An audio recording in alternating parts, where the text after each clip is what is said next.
From the outside, James Leininger seemed like a normal child. But behind his quiet curiosity for airplanes, something deeply mysterious was unfolding. Unlike other kids, James wasn't just playing with toy planes. He was obsessed with them. Not modern jets, but old, World War II fighter aircraft. He could recognize them, name their parts, and even correct adults when they got things wrong. At first, his parents thought it was just an unusual hobby. But soon, it turned into something far more unsettling. By the age of 2, James began experiencing terrifying nightmares.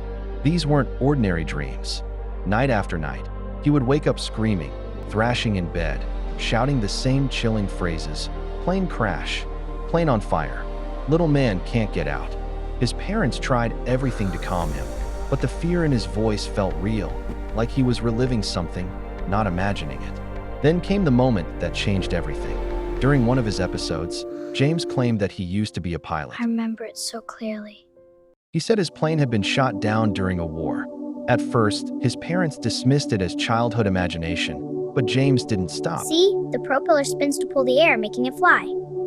This part is the wing. It has to be this shape to create lift, so it goes up and doesn't fall He kept down. repeating details, specific, consistent, and far too advanced for a toddler. He talked about planes getting hit in the engine, about being trapped inside, and about not being able to escape before the crash. As his vocabulary grew, so did the details. He began mentioning names, places, people, and even his own name from that previous life. He said he was James, and eventually revealed the name James M. Emily. Houston Jr.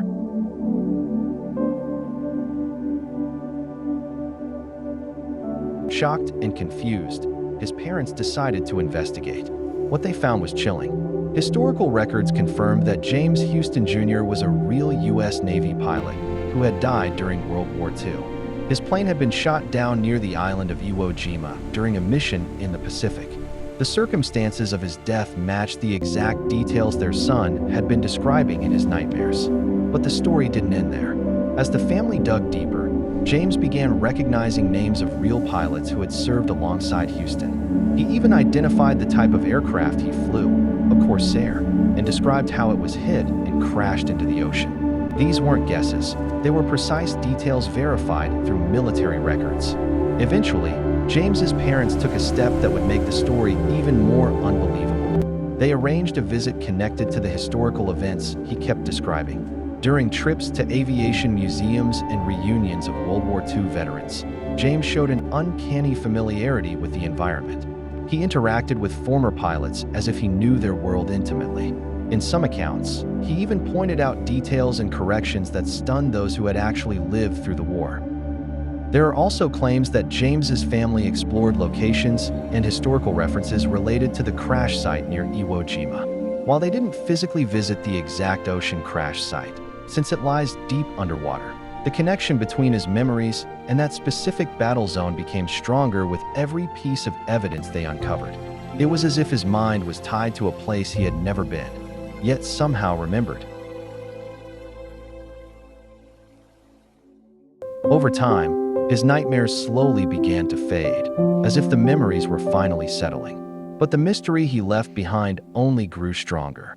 His story was later documented in the book Soul Survivor, bringing global attention to one of the most compelling cases of alleged past life memory. So what really happened? Was this a genuine case of reincarnation, where a young boy carried memories from a past life as a World War II pilot? Was it a psychological phenomenon, where his brain somehow constructed a story from scattered information? Or is there something about human consciousness that we still don't fully understand?